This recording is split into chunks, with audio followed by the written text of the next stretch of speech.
Si sente? Sì. Buonasera a tutti. Ci ritroviamo attraverso il collegamento telematico, vista l'impossibilità di incontrarci personalmente. Quindi un caro saluto a tutti gli amici che sono collegati ed entro immediatamente in argomento. Il tema di questa sera è in qualche modo collegato e in fondo potremmo dire sollecitato dalle vicende che tutti stiamo vivendo. Che cosa vuol dire porsi il problema della efficacia della legge? Innanzitutto qui parliamo della legge umana, non quindi della legge divina. E parlando della efficacia della legge intendiamo riferirci alla vincolatività della legge, alla vincolatività interna della legge, quindi all'obbligo morale che la legge crea in ciascuno che vi è appunto sottomesso. Dunque l'efficacia della legge qui si intende, ripeto, nel senso dell'obbligo che la legge giusta ingenera, e quindi in altri termini l'efficacia della legge qui va intesa nel senso della obbedienza alla legge, della doverosità che la legge dunque comporta. La riflessione di questa sera si articolerà in 3 passaggi. Anzitutto preciso che il fulcro della riflessione va cercato, per quanto riguarda i testi di San Tommaso, nella questione 96esima della prima parte e della seconda parte della Summa Theologiae. Quindi il riferimento, ripeto, ai testi di San Tommaso è il seguente: Summa Theologiae, somma di teologia, prima secunde, quindi prima parte della seconda parte, questione 96esima, laddove appunto San Tommaso riflette sul problema appunto della obbedienza alla legge. La riflessione, come dicevo, di questa sera si articolerà in 3 passaggi. Anzitutto il significato della legge in San Tommaso. Che cosa è la legge in se stessa? Ovviamente, intendendo la legge, potremmo dire nel suo significato generico e nel suo significato specifico, cioè intendendo la legge in quanto legge ed intendendo la legge precisamente in quanto legge umana, quindi nel significato specifico che interessa la nostra riflessione attuale. Quindi dicevo, prima parte, che cos'è la legge? Seconda parte, quali sono i fini e i caratteri della legge? Finalità e caratteri specifici della legge. Terzo, ed è, come dicevo, il fulcro, il cuore della riflessione di questa sera, l'obbligo di osservare la legge. Dunque, ciò che precisamente rileva dalla questione 96 e particolarmente dagli articoli 4 e 6 della questione 96, ripeto, della prima, seconda, quindi della prima parte e della seconda parte della Summa di San Tommaso, della Summa Theologiae di San Tommaso. Anzitutto precisiamo che la legge per San Tommaso non è il prius, cioè il fondamento è la giustizia. Dunque, la legge è legge soltanto se è giusta, se è legge giusta. San Tommaso dice con chiarezza che una legge ingiusta non è legge. E per qualificare la legge ingiusta, San Tommaso usa 3 termini chiarissimi, inequivocabili. Dice che la legge ingiusta è una parvenza di legge, dice che la legge ingiusta è piuttosto una depravazione della legge, che non una legge autentica, e dice ancora che la legge ingiusta è violenza piuttosto che legge. Dunque, allora, come ripeto, per San Tommaso ciò che sostanzia la legge e che dà efficacia e vigore e quindi capacità di vincolare alla legge è la giustizia e ciò che sostanzia la giustizia è il bene. Il giusto infatti è tale in quanto buono ed è tale in quanto è un bene dovuto, è appunto il bene che è proprio di ciascuno e che quindi è dovuto a ciascuno, e il bene in quanto tale è connesso all'ordine del fine. Dunque la legge nella prospettiva di San Tommaso va intesa non in termini volontaristici, non in termini formalistici. La legge non rileva per San Tommaso in quanto impone una costrizione minacciando una sanzione. Piuttosto, la legge in San Tommaso è tale, ripeto, in quanto è giusta e ancora, come già ho precisato poco fa, la legge ingiusta non è legge, non è legge. E a sua volta, dunque, ciò che sostanzia il giusto è l'ordine del bene, dunque ciò che è contrario all'ordine del bene non è e non può essere giusto, e ciò che dunque dà appunto all'ordine del bene di essere tale è l'ordine al fine e quindi in ultima istanza l'ordine al fine ultimo. Dunque, per intendere tutto l'agire occorre riferirsi al primato della finalità, dunque al primato del bene, quindi al primato del fine ultimo. Il primus, come dicevamo in San Tommaso, non è la legge, è il bene, è il fine ultimo. Detto questo, precisiamo quindi che una norma, una legge per San Tommaso ha tanto vigore di legge quanto ne ha di giustizia. La legge quindi come tale è solo la legge giusta, mai la legge ingiusta. Dunque, per San Tommaso, come abbiamo precisato orora, è il diritto il fondamento della legge. Quando diciamo diritto nella prospettiva di San Tommaso, non diciamo un complesso di norme, non diciamo ciò che corrisponde a quanto prescritto da un ordinamento. Quando diciamo diritto nella prospettiva di San Tommaso, nella prospettiva classica, diciamo giustizia.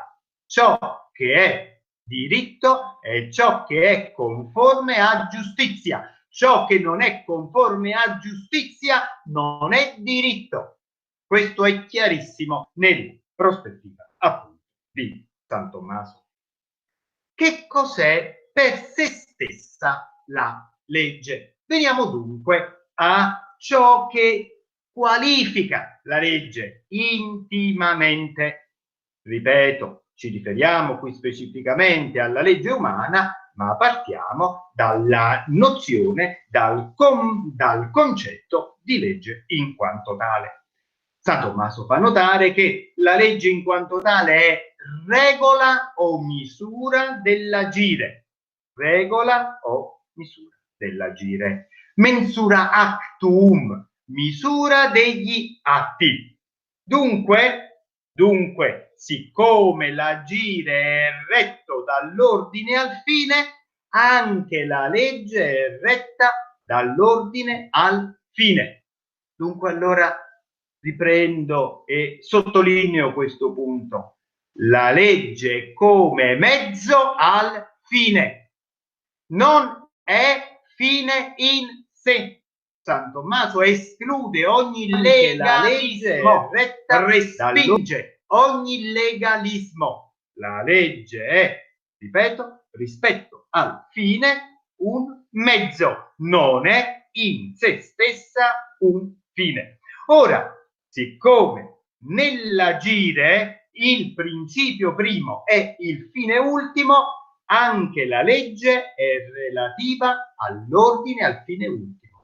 Dunque la legge, quale che sia, è per sé stessa, ovviamente se è autenticamente tale, dunque ordinata a che l'essere umano consegua il fine ultimo, dunque si sviluppi compiutamente conforme alla sua natura, consegua il fine ultimo che consiste nella vita buona, nella vita secondo virtù, e che consiste nella sua perfezione, nel godimento, nella fruizione del bene infinito che è Dio. Dunque, ogni legge rispetto al fine ultimo dell'uomo, che ricordiamo è uno solo ed è quello appunto di carattere soprannaturale, ogni legge rispetto al fine ultimo, il fine ultimo della fruizione dunque del bene infinito e quindi di Dio, ogni legge rispetto ad essa è come un mezzo. Ovviamente è chiaro che se costituisce un ostacolo e non un mezzo, non è neppure una legge. Dunque, la legge allora riguarda, in quanto l'uomo appartiene ad una comunità, abbiamo detto riguarda il fine ultimo, e in quanto l'uomo partecipa di una comunità, la legge riguarda l'ordine della comune felicità e quindi l'ordine del bene comune. Ma come cogliere il bene comune, come intendere il bene comune? La risposta di San Tommaso è chiarissima. Il bene comune va colto, cioè capito, cioè conosciuto, grazie alla ragione, grazie alla retta ragione.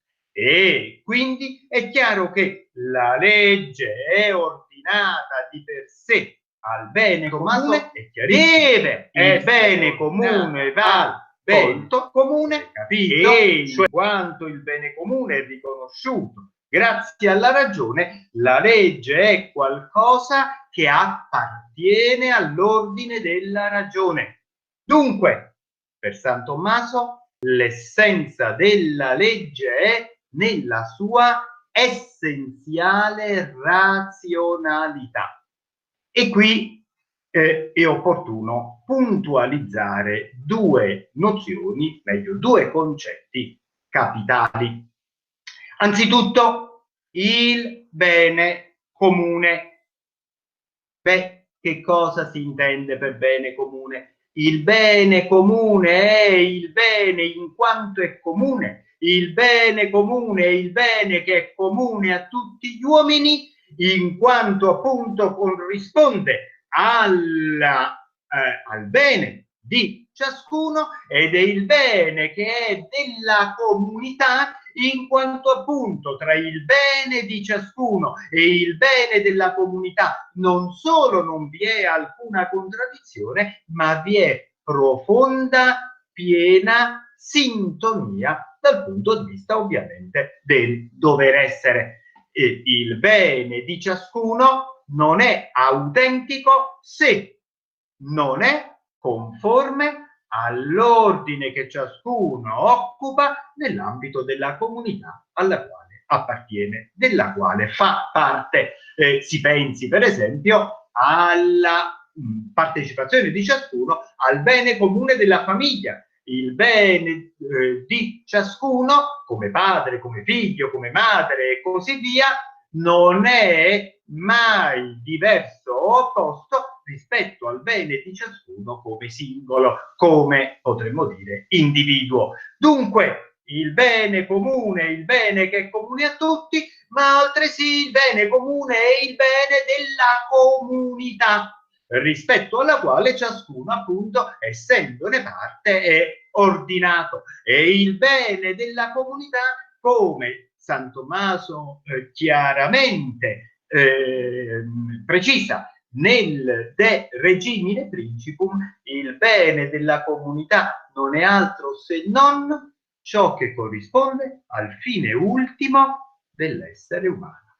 il bene di ciascuno come appunto essere umano, e quindi il bene morale, e quindi il bene che consiste nel conseguimento del fine ultimo, quindi della fruizione di Dio, quindi della vita buona, e il bene della comunità sono, dice San Tommaso, la stessa cosa, a condizione ovviamente che il bene di ciascuno sia ordinato, chiaro, e che il bene della comunità esso stesso sia appunto conforme all'ordine della sua finalità. Dunque il bene comune non ha un carattere convenzionale, ha un carattere sostanziale, ha un carattere essenziale, ha un carattere naturale. Deriva cioè dalla natura stessa della comunità, deriva dunque dall'ordine essenziale che è proprio di ogni uomo ed è proprio della comunità civile in quanto tale, a partire dalla famiglia e poi a mano, è vero, partecipandone la comunità locale fino alla comunità politica nella sua compiutezza. Dunque, il bene comune è una nozione sostanziale, analogica e verticale. Non è una nozione di carattere convenzionale, non è una nozione che deriva da una moltiplicazione, è vero, di condizioni o di beni particolari. Il bene comune. La ragione, quando San Tommaso giustamente insiste sulla razionalità della legge, ovviamente si riferisce alla razionalità intesa nel senso classico. La razionalità alla quale qui fa riferimento San Tommaso è la retta ragione. Che cos'è la retta ragione? È la ragione che è impiegata conformemente alla sua natura. È la ragione quindi impiegata conformemente alla natura del soggetto e alla natura dell'oggetto. È la ragione dunque che è innanzitutto intelligenza della natura delle cose e che dunque è attuata conformemente ai principi logici che le sono insiti, appunto come facoltà. È la ragione dunque che legge la realtà conforme a se medesima e che ricava conclusioni dalle premesse conformemente dunque ai principi della logica e conformemente quindi alla natura delle premesse stesse. Qual è la definizione della legge che San Tommaso propone?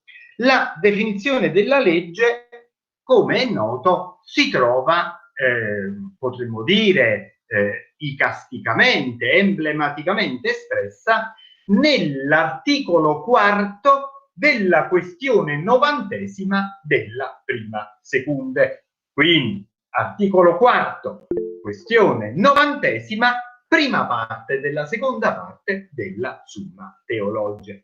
Qual è la definizione della legge? San Tommaso dice che la legge è ordinatio rationis ad bonum comune habeo qui curam communitatis habet promulgata.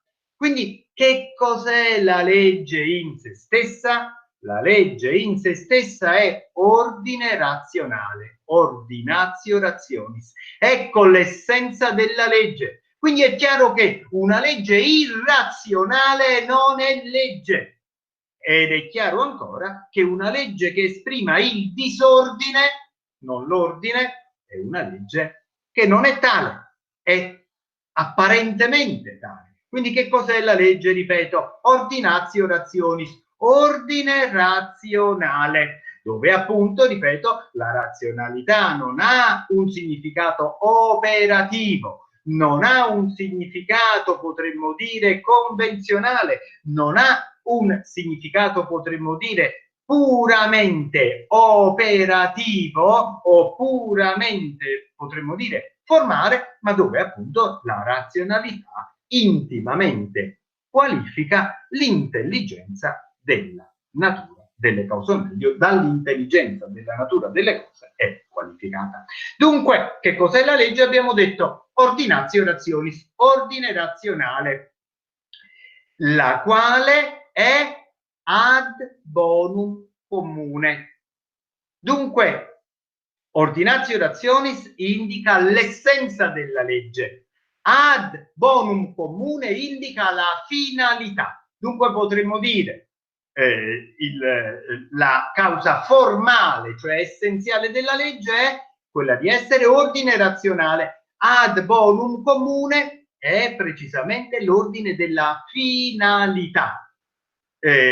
La legge ancora, abbiamo detto, è ordinatio rationis ad bonum comune, ab eo qui curam communitatis habet promulgata. Dunque, qui ci troviamo di fronte alla causa efficiente. La legge, per essere tale, deve derivare da chi ha autorità. Ovviamente, qui occorre precisare che l'autorità non è il potere. Qualcuno potrebbe avere il potere, ma non l'autorità. Il potere, come tale, è la possibilità attiva di ottenere da qualcuno un certo determinato risultato, un certo determinato comportamento. Il potere può essere come tale brutale, violento. Il potere di per sé non ha alcuna legittimità. È l'autorità che come tale ha invece legittimità, perché l'autorità come tale è ordinata a perfezionare, a migliorare, e quindi di per sé è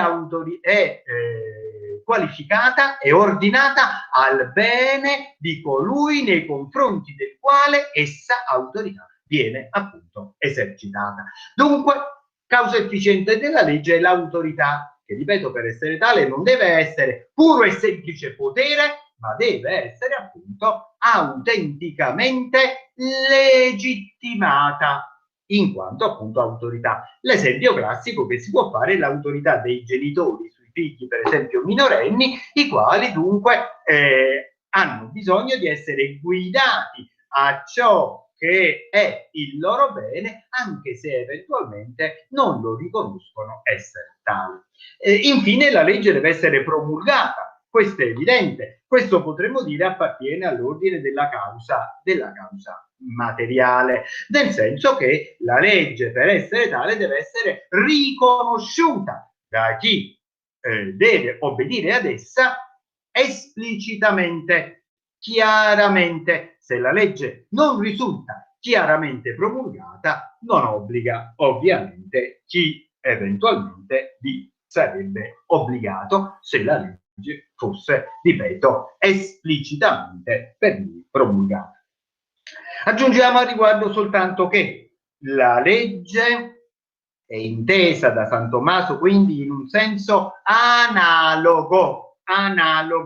Che cosa vuol dire? Vuol dire che un medesimo concetto si riferisce a diversi tipi di legge, a diverse, potremmo dire, specie di legge. Si riferisce alla legge eterna e si riferisce alla legge naturale, si riferisce alla legge divina e si riferisce alla legge umana. La legge eterna è il piano di Dio con cui ogni cosa viene condotta al proprio fine. La legge naturale è la partecipazione della legge eterna nella creatura razionale. La legge divina dunque ha Dio come autore, e questa legge può essere naturale o positiva. La legge umana ha l'uomo come autore, ma ovviamente, come dicevo, non un uomo qualsiasi, ma colui il quale ha legittimamente autorità su altri, e non può avere autorità su altri se non per condurli al proprio bene, perché se per caso intendesse usare questa autorità per condurli al male, questa autorità ipso facto perciò stesso verrebbe meno e ovviamente non avrebbe titolo a vincolare chi che sia. Dunque la legge ha un significato, dicevamo, analogo. Per quanto riguarda il rapporto tra la legge naturale e la legge umana positiva, San Tommaso precisa che la legge umana è richiesta dalla legge naturale, dunque dalla legge i cui principi sono iscritti nella natura umana e per ricavare la quale ciascuno è fornito di ragione, della razionalità naturale, appunto come facoltà universalmente presente in ciascun essere umano. Ora, nel rapporto tra la legge naturale e la legge umana, San Tommaso precisa che la legge naturale è il fondamento della legge umana e quindi attenzione, ogni legge umana autentica è fondata sulla legge naturale. Se contraddice la legge naturale non è legge. Se una legge umana dice la legge naturale, San Tommaso dice con chiarezza che quella legge non ha nessun valore di legge. La legge umana come tale deriva dalla legge naturale. Deriva, precisa San Tommaso, o per deduzione come una conclusione da premesse o per specificazione come appunto da un criterio generale si ricava un criterio particolare. Quali sono le finalità della legge? In San Tommaso si possono individuare 7 finalità della legge. Abbiamo detto, ricorderete certamente, che la legge non è mai fine a se stessa e così analogamente l'obbedienza alla legge non è mai giustificata dalla legge stessa, ma è giustificata soltanto dall'ordine al fine che la legge ha. Se ha ovviamente questo ordine, diversamente è chiaro che la carenza di questo ordine fa venir meno dunque la vincolatività stessa della legge. Basta leggere dunque, come dicevamo, le questioni della Summa di San Tommaso per rendersi conto che tutta la mensa, tutta la intelligenza della legge in San Tommaso è dunque precisamente espressa in questa direzione. Abbiamo detto primato del fine,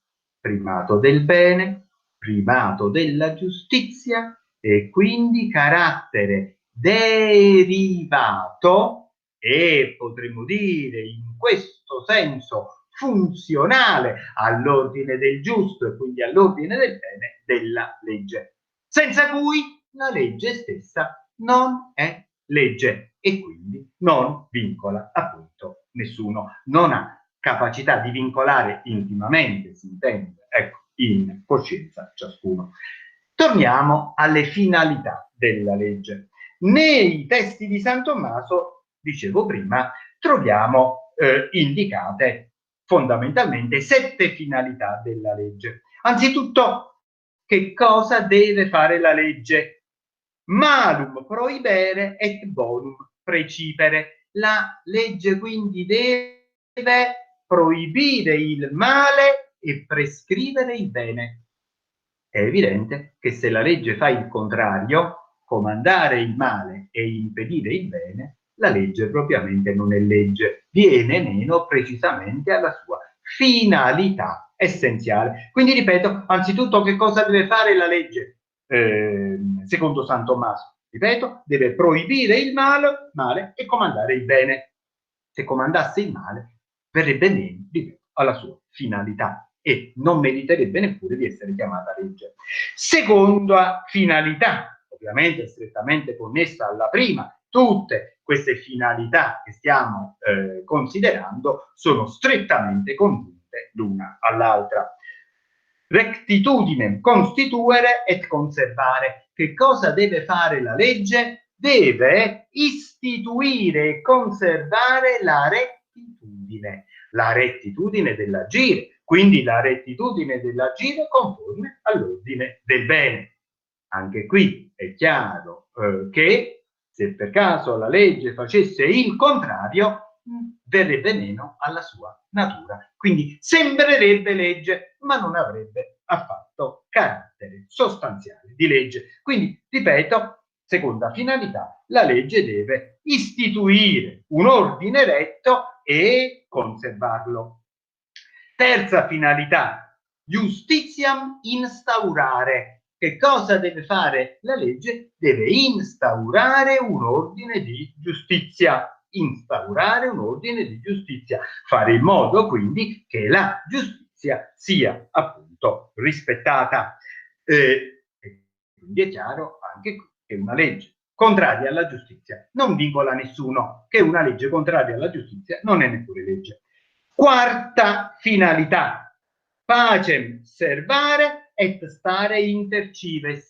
La legge deve ovviamente conservare e instaurare una convivenza pacifica.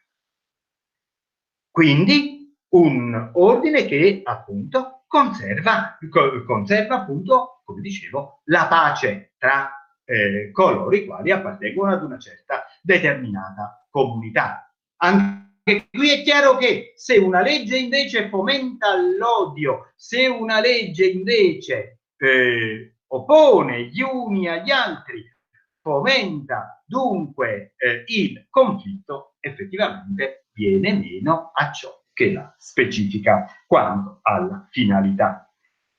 Quinta finalità, la legge deve perseguire il bene comune, lo abbiamo già detto, è vero?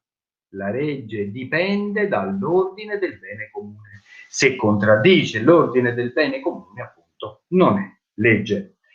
Sesta finalità, che cosa deve fare la legge? Deve favorire l'amicizia. Sì, al di sopra, al di là della giustizia c'è l'amicizia.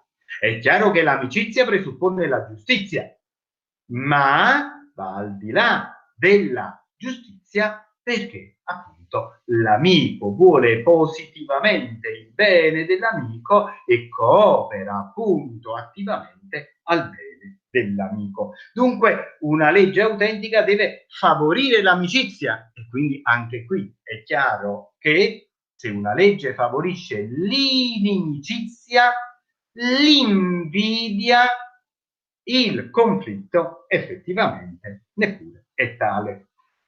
Infine, che cosa deve fare la legge? San Tommaso dice virtutem inducere, deve indurre la virtù, deve favorire dunque comportamenti virtuosi. Se diversamente favorisce comportamenti viziosi, è chiaro che la legge, ripeto, viene meno al suo compito, viene meno alla sua natura, neppure propriamente può considerarsi legge, neppure è legge se non è ordinata a favorire la virtù.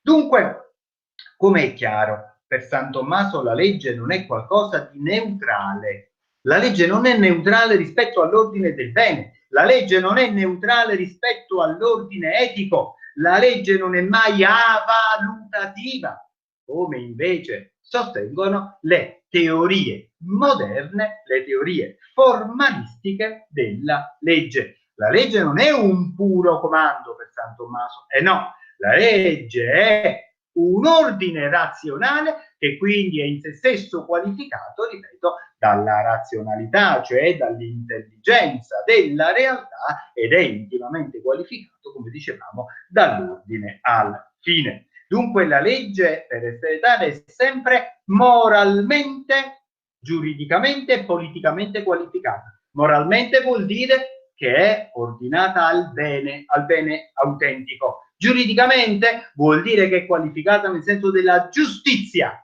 non nel senso del puro e semplice comando. Politicamente vuol dire che è qualificata per il bene comune, per il bene comune.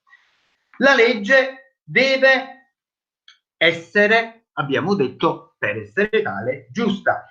La legge è aliqualis ratio iuris. Abbiamo detto, la legge è mensura actum,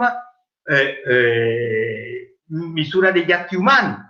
la legge ancora è una certa partecipazione della giustizia, quindi non esaurisce la giustizia. La legge è, dice San Tommaso, misura misurata, non è la misura ultima. La legge è piuttosto una misura misurata dalla razionalità, è misura misurata dall'ordine della giustizia, è misura misurata dall'ordine appunto al fine. Quindi la legge deve essere ordinata, dicevamo, al bene e deve essere quindi adatta a coloro i quali essa è rivolta. E per essere tale, la legge umana deve essere, dice San Tommaso, in armonia con la religione, ad incremento della disciplina, quindi conforme alla legge naturale e a vantaggio del bene comune, il che vuol dire che la legge umana deve essere onesta, giusta, necessaria ed utile.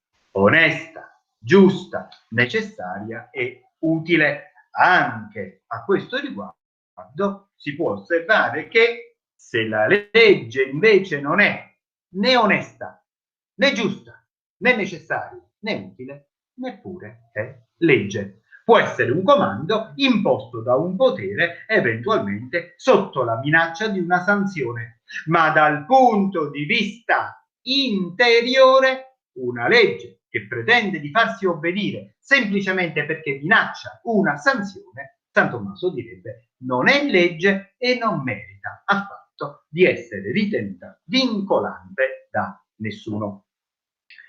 Veniamo all'ultimo punto, come avevamo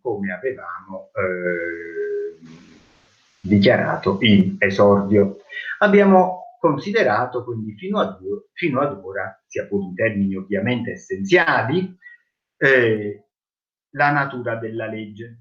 Abbiamo detto che la legge è ordine razionale, abbiamo detto che la legge è partecipazione della giustizia, abbiamo detto che la legge è misura degli atti umani, ovviamente abbiamo detto che è una misura misurata dall'ordine della ragione, misura misurata dall'ordine del bene, dall'ordine della giustizia. Abbiamo detto ancora che San Tommaso insegna che la legge è solo la legge giusta.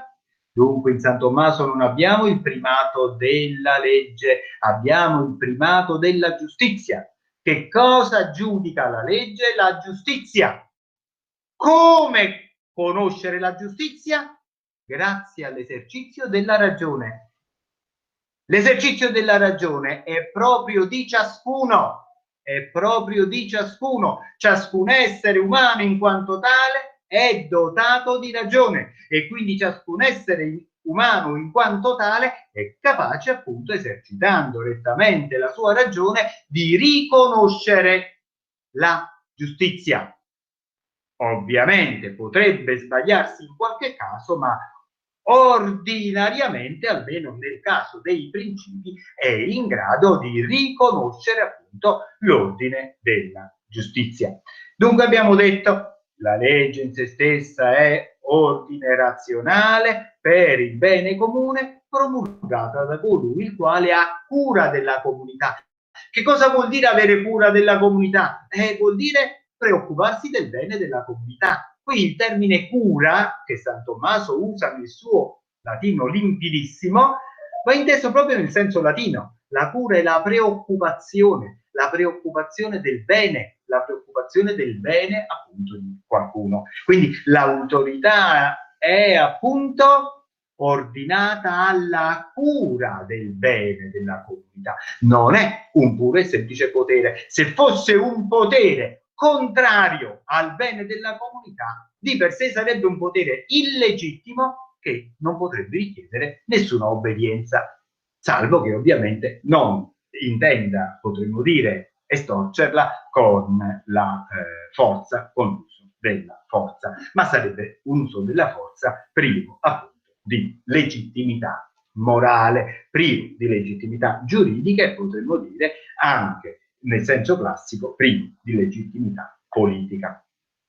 Abbiamo poi individuato, attraverso i testi di San Tommaso, che ovviamente non ho indicato analiticamente per ovvie ragioni di tempo, 7 finalità della legge. La legge dunque deve proibire il male e prescrivere il bene, la legge deve instaurare un ordine giusto, la legge deve favorire dunque l'esercizio della virtù, la legge dunque deve favorire l'amicizia, la legge deve essere ordinata al bene comune, la legge deve essere tale da instaurare la pace, da instaurare appunto un ordine pacifico tra le persone. Veniamo adesso alla questione 96esima della prima parte. Come d'abitudine nello svolgimento appunto degli incontri dei seminari tomistici faremo riferimento ai testi di San Tommaso, ai testi di San Tommaso.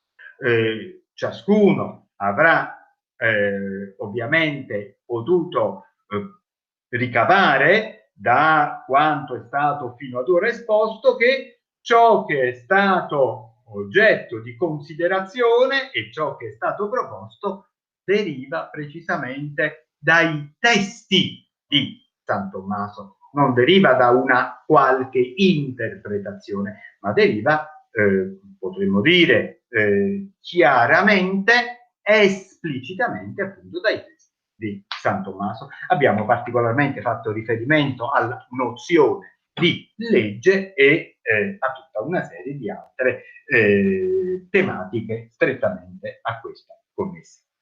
Dicevo, veniamo allora alla questione 96esima. Articolo primo. Qual è il tema? Se la legge umana debba porsi più in termini universali che particolari. La questione 96 consta di 6 articoli. Il primo appunto è questo che abbiamo orora indicato. La tematica dunque è se la legge debba porsi più in termini universali che particolari. Si potrebbe dire fin da subito che la risposta di San Tommaso è affermativa, dove però attenzione, ciò che è universale non esclude ciò che è particolare. Abbiamo detto la legge per San Tommaso va intesa in termini di analogia.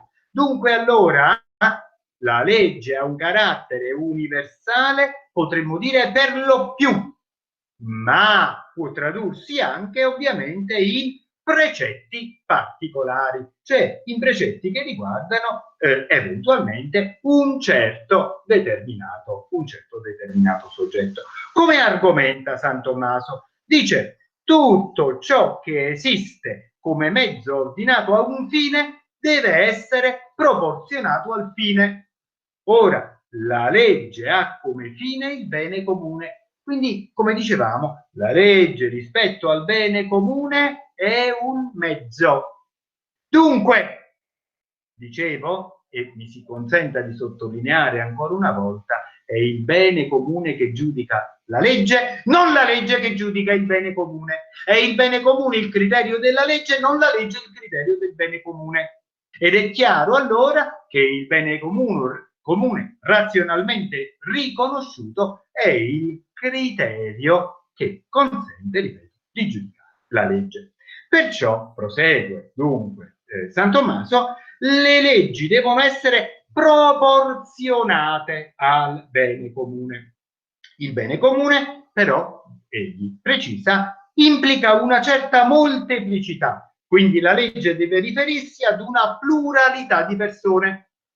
Qui il bene comune è inteso principalmente come il bene della comunità, ma attenzione, il bene della comunità non in competizione o potremmo dire a detrimento del bene di ciascuno, ma il bene della comunità che in quanto tale comprende ed attua il bene ordinato di ciascuno dei membri che la compongono. Dunque, siccome il bene comune importa una molteplicità, la legge deve riferirsi ad una pluralità, ad una molteplicità di, precisa San Tommaso, di persone, di attività e di tempi.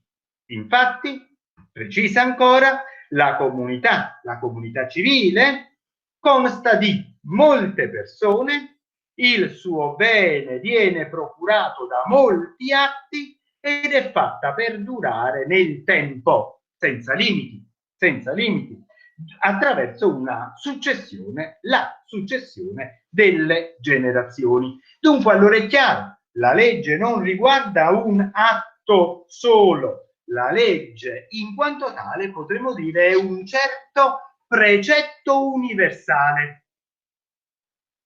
Quodammodo si direbbe usando il latino di San Tommaso, in certo modo è un precetto universale. Perché dico in certo modo? Perché esso può riferirsi anche a ciò che è particolare. Infatti, nella risposta ad una delle obiezioni troviamo che San Tommaso, riprendendo Aristotele, dice che il diritto legale, quindi potremmo dire il diritto positivo umano, consiste di tre parti: le leggi ordinarie, i privilegi e le sentenze. Le leggi ordinarie hanno in un certo modo un carattere universale, cioè si rivolgono a tutti, obbligano tutti, ovviamente tutti quelli che sono sottoposti ad una certa determinata autorità, perché ricordo qui parliamo della legge umana. Ancora, i privilegi, che sono private leges, cioè sono leggi che si riferiscono ad alcuni, riguardano persone determinate, ma abbracciano una molteplicità di negozi, una molteplicità di affari. Dice San Tommaso, i privilegi, non nel senso in cui si intendono oggi i privilegi, oggi quando si parla di privilegi si intende il termine come equivalente di favoritismo, no? Nel latino e nel diritto medievale i privilegi non sono dei favoritismi, delle ingiustizie, i privilegi sono appunto leggi particolari e San Tommaso dice appunto sono disposizioni universali sotto un certo aspetto e particolari sotto un altro. Poi la legge in qualche modo è partecipata anche dalle sentenze, che sono applicazioni dunque delle leggi nella loro universalità a casi particolari. Articolo secondo. Se la legge umana abbia il compito di reprimere tutti i vizi. E qui attenzione, la risposta di San Tommaso è molto articolata e molto realistica. Che cosa dice? Dice, la legge regola in misura degli atti umani. La misura però deve essere omogenea al misurato. Le leggi devono essere imposte agli uomini secondo la condizione propria degli uomini che devono obbedire appunto a queste leggi. Quindi, secondo potremmo dire le condizioni di una certa determinata particolare comunità di uomini. Allora dunque la legge deve essere possibile, dice San Tommaso. E attenzione, anche su questo potremmo e dovremmo soffermarci a lungo. La legge non è, potremmo dire, un capolavoro di geometria, non è un capolavoro di ingegneria, non è qualcosa di perfetto, come si dice tecnicamente, e poi magari inapplicabile. No, San Tommaso dice qualcosa di molto diverso dal formalismo con il quale si intende prevalentemente nella modernità la legge. La legge deve essere possibile in quanto deve essere adatta a coloro ai quali si rivolge. Adatta sia nel senso della natura sia nel senso delle consuetudini. Quindi ovviamente deve essere possibile nel senso di conforme alla natura umana. Non si possono pretendere dagli esseri umani cose contrarie alla natura umana. Quindi ripeto, San Tommaso è chiarissimo, la legge deve essere possibile, anzitutto sotto il profilo naturale. Quindi la legge deve essere osservabile da esseri umani in quanto esseri umani, secondo la loro natura di essere appunto razionali. di esseri socievoli. Ciò che va contro la razionalità e la naturale socialità degli esseri umani esclude che la legge sia possibile. Una legge negatrice della natura umana è una legge, direbbe San Tommaso, impossibile, e quindi come tale neppure è propriamente legge. E poi la legge è possibile in quanto è conforme alle consuetudini. Dunque, la legge, precisa ancora l'Aquinate, è data per la moltitudine, quindi non per i perfetti, ma quindi per i più, che non si può presumere siano perfetti nella virtù, e quindi è chiaro che la legge proibisce ordinariamente solo i vizi più gravi, non proibisce tutti i vizi. Come si vede, San Tommaso è assolutamente, potremmo dire, il realista. Non solo certamente è realista dal punto di vista metafisico, questo è chiarissimo, ma lo è anche per quanto riguarda ovviamente la considerazione della realtà empirica di coloro ai quali appunto la legge si rivolge. La legge deve essere, ripeto, possibile, perché se è impossibile, se è tale da chiedere cose impossibili, cioè, ripeto, contrarie alla natura umana o contrarie alle consuetudini, alle legittime consuetudini, o comunque a comportamenti particolarmente diffusi, è una legge che contraddice appunto la sua natura, e quindi in qualche modo proprio per questo non è legge. Articolo terzo: se la legge umana possa comandare gli atti di tutte le virtù. Qui la risposta è affermativa. La legge umana può comandare gli atti di tutte le virtù.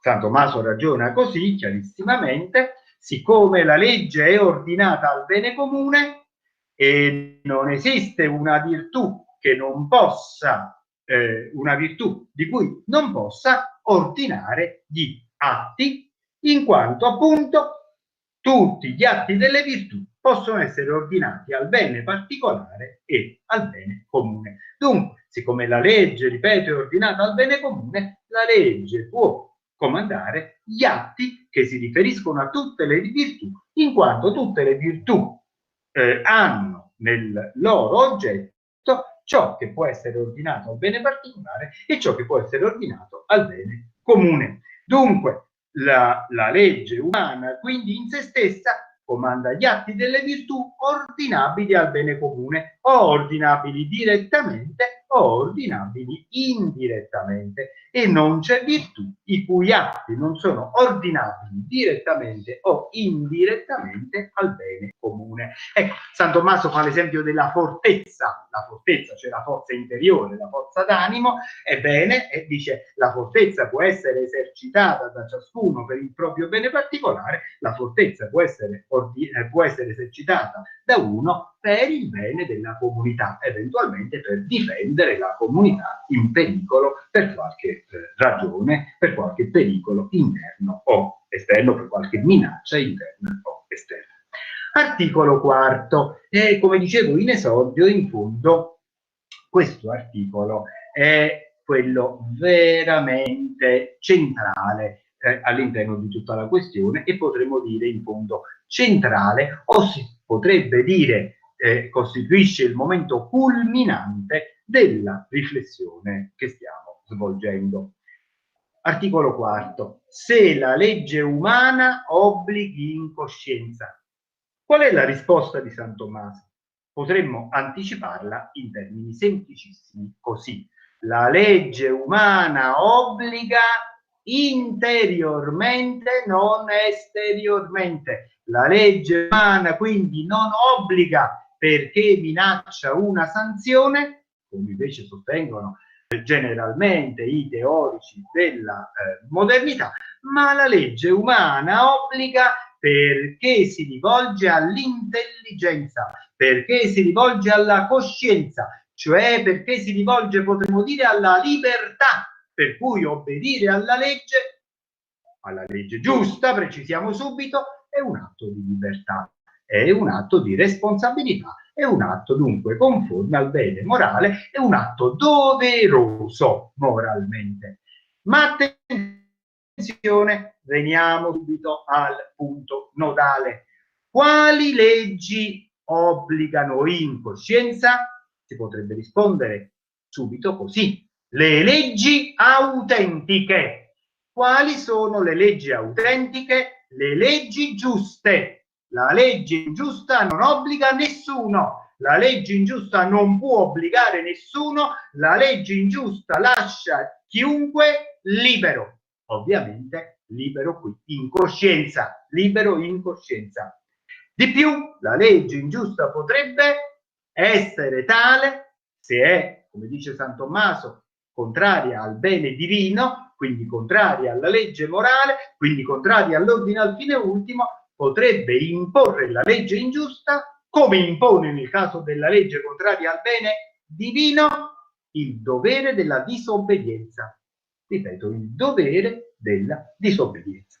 Come argomenta San Tommaso nell'articolo 4. Dice: le leggi umane, le leggi positive, o sono giuste o sono ingiuste. Abbiamo già detto che la legge ingiusta, San Tommaso dice chiaramente, non è legge, è apparenza di legge, non è legge ma è corruzione di legge, non è legge ma è violenza, la legge ingiusta. Le leggi autentiche sono soltanto le leggi giuste. Ora, se sono giuste, le leggi ricevono la forza di obbligare in coscienza dalla legge eterna. Dunque, chi obbedisce alla legge umana obbedisce in virtù della legge divina. Chi obbedisce alla legge umana è vincolato ad essa, in quanto obbedendo alla legge umana obbedisce alla legge divina. Ma è chiaro che se obbedendo alla legge umana disobbedisce alla legge divina, ovviamente la legge divina gli impone di disobbedire alla legge umana. Ora, per essere giuste, le leggi, San Tommaso precisa, devono essere in rapporto a 3 condizioni. Ecco quindi le 3 condizioni qualificanti della legge per essere appunto tale, per essere giusta e quindi per essere vincolante e quindi per richiedere appunto l'obbedienza. La legge deve essere retta nell'ordine del fine, nell'ordine dell'autore, nell'ordine della forma. Ripeto, nell'ordine del fine, dell'autore e della forma. Nell'ordine del fine, la legge deve essere conforme al bene comune. Nell'ordine dell'autore, l'autore deve comandare secondo ciò che le è proprio, secondo ciò che appartiene alla propria competenza. Se comanda fuori dalla propria competenza, ovviamente non può indurre alcuna obbedienza. Ripeto, parlo dell'obbedienza in coscienza. Terzo, la legge è giusta se è tale nell'ordine della forma. Che cosa vuol dire? Nell'ordine di ciò che dispone, imponendo cioè secondo proporzione dei pesi, degli oneri, conformi appunto al bene comune, proporzionatamente, equamente, quindi non gravando su alcuni, potremmo dire, per alleggerire arbitrariamente altri. Ora, proprio perché la legge è giusta conformemente all'ordine del fine, all'ordine dell'autore e all'ordine della forma, le leggi possono essere ingiuste in 2 modi, dice San Tommaso, o perché sono in contrasto con il bene umano o perché sono in contrasto con il bene divino. Ecco, ciascuno coglie perfettamente a questo riguardo che, come dicevamo in esordio, la legge dipende dall'ordine del bene.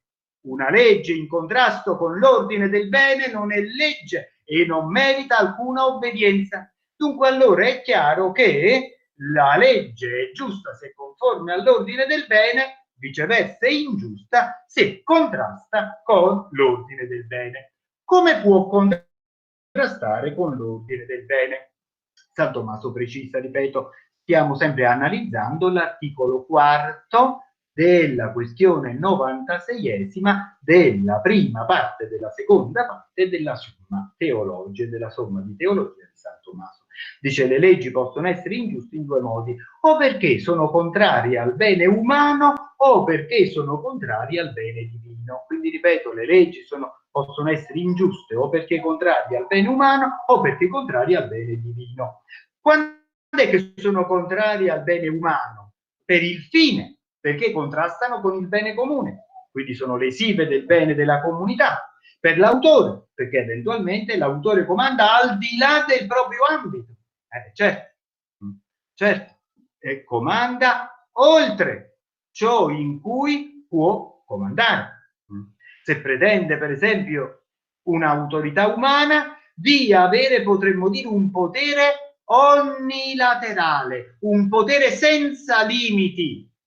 Mi riferisco al limite intrinseco, è chiaro. Dunque, privo di finalità, o meglio che pretende di essere finalità a sé medesimo. Dunque, allora, la legge è ingiusta se è in contrasto col bene umano ed è in contrasto con il bene umano se è in contrasto con l'ordine del fine, cioè è dannosa per il bene comune se l'autore, quindi chi emana la legge, comanda al di là delle proprie competenze e ancora se è in contrasto con la forma, potremmo dire, ciò attraverso cui si articola la legge perché è irrazionale, perché è iniqua. Per quanto riguarda le leggi contrarie al bene umano, dice San Tommaso, queste, proprio perché sono ingiuste, sono violenza piuttosto che legge. Proprio perché sono ingiuste, non obbligano in coscienza. Possono tutt'al più essere osservate per evitare mali più grandi, per evitare per esempio scandali o gravi turbamenti. Dunque potrebbero essere osservate per accidenti, ma non per sé medesime, non perché meritano obbedienze, ma solo dunque per responsabilità nei confronti dell'ordine del bene. Ma precisa ancora, sempre nell'ambito dello stesso articolo, la legge ancora può essere ingiusta in quanto in contrasto col bene divino. Che vuol dire in contrasto col bene divino? Vuol dire in contrasto con l'ordine morale, vuol dire in contrasto con l'ordine al fine ultimo. E San Tommaso qui fa un esempio chiarissimo. Dice per esempio come quelle leggi che inducono alla idolatria o a qualsiasi cosa contraria alla legge divina. Dunque, se una legge, per esempio, impedisce i propri doveri nei confronti di Dio, San Tommaso dice è una legge contraria, e San Tommaso direbbe è una legge contraria al bene divino. Se una legge, ripeto, contrasta con i propri doveri nei confronti di Dio, è una legge contraria al bene divino, in quanto è una legge contraria all'ordine, al fine ultimo. In questo caso, precisa San Tommaso, queste leggi non possono essere osservate in alcun modo. Cito l'espressione latina, nullo modo licet observare. Dunque, attenzione, il latino anche in questo caso è chiarissimo. In nessun modo è lecito osservare una legge che comanda qualcosa contrario al bene divino, contraria alla legge morale, contraria all'ordine dei doveri nei confronti di Dio, contraria quindi all'ordine dei doveri per la salvezza, per poter conseguire il fine ultimo. Articolo quarto. Articolo quinto, e poi passiamo subito all'articolo sesto e chiudiamo. Articolo quinto. Se tutti siano soggetti alla legge. San Tommaso qui precisa, la legge implica due cose, la regola degli atti umani e la forza coattiva. Ma attenzione, la forza coattiva deriva dall'essere la legge regola degli atti umani, non è ciò che precede, è ciò che segue. Perciò uno può essere soggetto alla legge in due modi, dice San Tommaso, in quanto individuo regolato da una regola o in quanto viene semplicemente costretto perché si rifiuta di seguire l'ordine del bene. Qui ovviamente si suppone che la legge sia una legge giusta e dunque dice uno può non essere soggetto a una legge se non è soggetto all'autorità che la emana, oppure, e anche questo è un punto che merita una sottolineatura, oppure se è governato da una legge superiore, perché è chiaro che una legge superiore, in questo caso potremmo dire emblematicamente la legge divina rispetto alla legge umana, una legge superiore prevale su una legge inferiore. Quindi è chiaro che la legge divina prevale sulla legge umana. E quindi è chiaro che se una legge umana è in contrasto con la legge divina, non si può e non si deve obbedire, direbbe appunto San Tommaso. Articolo 6. Se sia lecito ai sudditi agire senza conformarsi alle parole della legge. Quindi se, diciamo così, ai sudditi sia lecito non obbedire alla legge, e qui dice San Tommaso non conformarsi al, potremmo dire, al dettato della legge. Qui San Tommaso presuppone che la legge sia giusta, ma in un certo caso possa essere dannosa per l'ordine del bene. Come risponde allora alla questione, all'interrogativo? Ragiona così: ogni legge deve essere ordinata alla comune salvezza.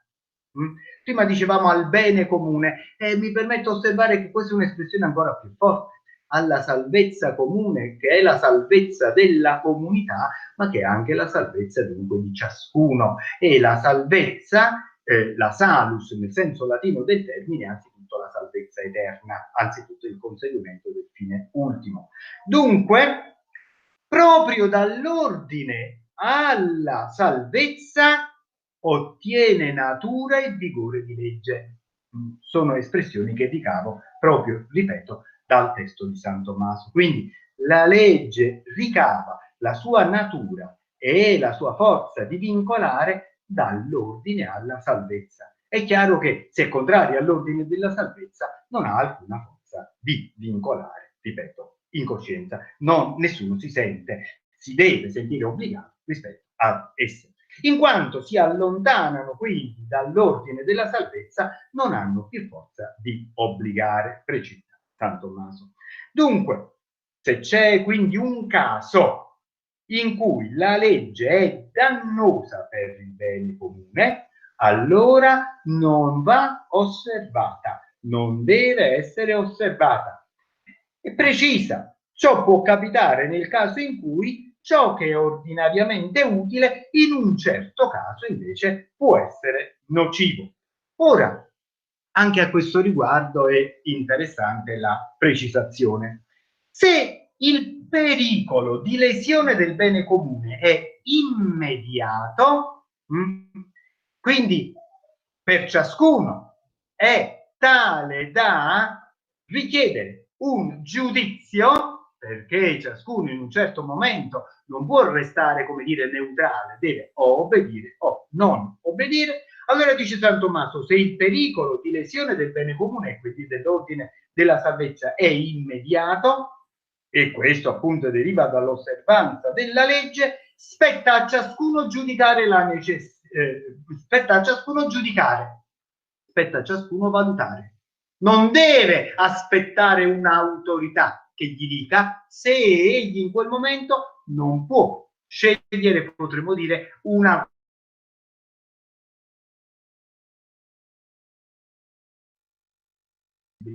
in quel caso ciascuno è giudice razionalmente, ovviamente, non arbitrariamente, non soggettivisticamente, razionalmente, ma è giudice proprio perché appunto il pericolo di lesione del bene comune e quindi il proprio ordine al bene è immediato. Se non è immediato questo pericolo di lesione, dunque ciascuno deve, potremmo dire, lasciar giudicare ai, dice San Tommaso, qui principes, e potremmo dire coloro i quali hanno maggiore autorità e maggiore, potremmo dire, contezza dell'ordine del bene da osservare. Concludo. Ovviamente molto altro avremmo potuto dire, molto altro avremmo potuto considerare nell'ambito della nostra conversazione, ma necessariamente la sua economia interna, dettata anche dalla, diciamo così, natura del mezzo che stiamo utilizzando e dalle circostanze particolari, ci obbligano a chiudere qui la nostra riflessione, considerando ovviamente che la economia interna della regione, abbiamo detto, ha avuto tre passaggi, ripeto, la considerazione della natura della legge, la considerazione della finalità e dei connotati essenziali della legge e la considerazione della sua vincolatività o del suo essere capace, potremmo dire, di vincolare ciascuno. Concludo con una espressione che si trova nel commento di San Tommaso al simbolo apostolico, cioè il commento di San Tommaso al credo. È un'opera tra le opere, diciamo così, parenetiche, è un'opera tra le opere, diciamo così, inserite tra gli opuscoli teologici, che merita molta attenzione per la capacità di esprimersi in termini concisi, essenziali, su tutte le questioni appunto che riguardano la fede nel suo oggetto. Ebbene, che cosa dice San Tommaso riguardo all'obbedienza della legge nella prima parte, nel primo, potremmo dire, articolo del commento al simbolo degli apostoli, cioè al credo? Dice, leggo in latino e poi traduco immediatamente in italiano, dice che omnes illi qui obediunt regibus plusquam Deo vel in illis in quibus non debet constituunt eos Deos suos, dunque li considerano come propri dei. Traduco: tutti quelli i quali obbediscono ai re, potremmo dire agli stati, ai poteri terreni, è vero? Tutti quelli che obbediscono ai poteri terreni, regibus qui ovviamente ha un senso ampio, ai poteri terreni piuttosto che a Dio, oppure obbediscono in quelle cose nelle quali non devono obbedire, costituiscono eos, cioè i reges, cioè i poteri terreni, come dei loro dei, cioè in fondo sono degli idolatri. Vedete che è un'espressione molto forte. San Tommaso, ripeto, dice che quelli che obbediscono ai poteri terreni piuttosto che a Dio, oppure quelli che obbediscono ai poteri terreni in quelle cose nelle quali non devono obbedire, sono degli idolatri, perché li costituiscono come delle loro divinità. E in fondo tanti storici ci hanno detto che nel Novecento sono, e non solo nel Novecento, sono stati elevati al rango di divinità tanti, potremmo dire, tanti idoli terreni, tante entità terrene, con i risultati che ben conosciamo. Ci fermiamo qui. Ora,